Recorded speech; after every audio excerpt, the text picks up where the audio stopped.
बच्चों, मैं आपको इंग्लिश में उसका एक समरी बताना चाहती हूँ, जो आपने लेटर टू गॉड लेसन पढ़ा होगा, जिसको आप थोड़ा सा इंग्लिश में भी समराइज़ करें ताकि आपकी वोकैबलरी और प्रेजेंटेशन अच्छा हो सके। Lencho lived in a house that was on the top of a low hill. जो थोड़े नीचे नीचे पहाड़ होते हैं उनमें वो उसका घर था लेंचो का। From there he could see the river and his fields. और वहाँ से वो अपने घर को और फील्ड्स को, घर से वो अपनी फील्ड्स को और नदी को देख सकता था। He work with his son in the fields. और वो वहाँ के अपने बेटों के साथ, वहाँ पर बच्चों के साथ उस फील्ड में काम करता था। It was yielding good harvest. It always yielding good harvest. वो हमेशा अच्छी फसल लाता था उनका खेत। At this time the earth needed heavy rains और एट लीस्ट माइल्ड शावर। और इस समय उस जगह की भूमि को एक अच्छी भारी वर्षा की आवश्यकता थी, और ना भी हो तो एक हल्की बारिश की। Expecting rain throughout morning, Lancho kept watching the sky towards the northeast. He also told his wife that they were going to get some water soon. Suddenly, big drops of rain began to fall. Lancho felt happy. After some time, strong wind began to flow. After some time, कुछ समय के बाद, पहले तो बारिश आने लगी हल्की सी, फिर उसके बाद तेज़ हवा चलने लगी। After some time strong wind began to blow. In this process, very large hailstones began to fall on along with the rain. और फिर क्या होने लगे? ओलावृष्टि, ओले गिरने लगे। It continued for an hour. The flowers were gone and the leaves had fallen. और सब कुछ वहाँ पर बिगड़ने लगा। और क्या क्या बिगड़ने लगा? And after some time, strong wind began to blow. In this process, very large hailstone began to fall along with the rain. It continued for an hour. The house, the garden, the cornfield were covered with hailstones. The crop was totally destroyed. The flowers were gone and leaves had fallen. और वहाँ पर उस बारिश और ओलावृष्टि से, stone से सारी जगह पर क्या हो गया था?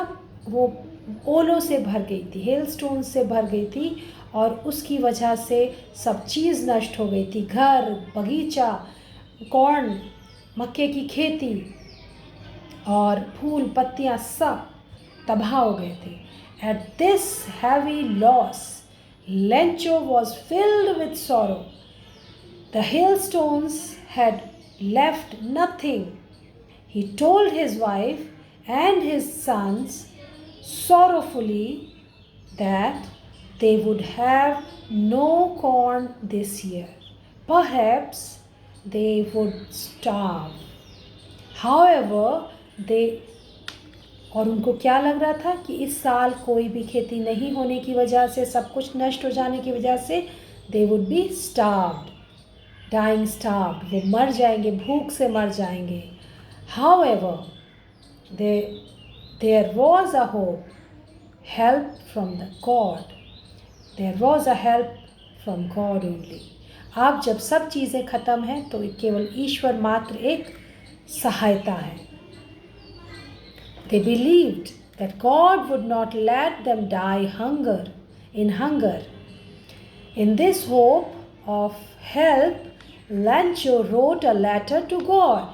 He asked for 100 pows to sow his field again and to live till the next harvest comes. Putting the letter inside the envelope, he wrote to God on it. Address में उन्होंने क्या लिखा? To God. At the post office, he posted a stamp on the envelope. Then he dropped it into the letterbox. The postman saw this letter to God. He showed it to the postmaster. Postmaster, reading this letter, the postmaster burst into laughter. But soon he become serious. He got surprised to know the faith of the man who had written the letter to God. He was very surprised. Postmaster पहले तो हंसा, फिर after that he got very surprised. He was very surprised to see the faith of a person who is in the midst of so much of trouble that he is about to die because of hunger. But he is having a faith in God. तो यहाँ पर वो उस letter को देखकर पढ़ के ये सब उसके मन में विचार आए, पोस्ट मास्टर के मन में. He decided to answer the letter. He read the letter and knew that the writer had asked God for money. The postmaster, his employees, and several of his friends contributed 70 poles for an act of charity. अब एक दया का काम करने के लिए post master वहाँ का head था. जब उसने सबसे हेल्प के लिए बोला, दया के लिए कहा, तो सब ने थोड़ा थोड़ा दान जमा किया और वो सब जमा करने से कितना हुआ? 70 पोल्स. अब वो उसको उन्होंने क्या किया? The post master he put the money in an envelope. He also put the letter continuing only a single word as signature God. नीचे पूरा एक लेटर में बस एक सिग्नेचर हो रखा था, that was written God. On the following Sunday, the post office on the following Sunday at the post office, Lancho asked if there was any letter for him. He was handed over a letter. He was not in the least surprised on seeing the money. He counted the money and began angry to see only 70 poles as he had demanded for 100. और जबकि उसने 100 pose मांगा था, 100 रुपया मांगा था, 70 pose देके वो बहुत ज़्यादा सरप्राइज नहीं हुआ. He wrote another letter to God. उसने फिर डिसाइड किया कि मैं एक और लेटर ईश्वर को लिखूंगा. And asked God, he was asking God to send him the rest of money as soon as he needed it urgently, as soon as possible. वो कहते हैं इसे जल्दी से मुझे और 30 रुपया दीजिए because I am in an urgent need. He also requested God not to send the money through the mail as the post office employees were a bunch of crooks. और वो क्या कहता है कि यहाँ के जो पोस्ट ऑफिस के वर्कर्स हैं वो मुझे सब बेईमान नज़र आते हैं. So this is the summary of this lesson.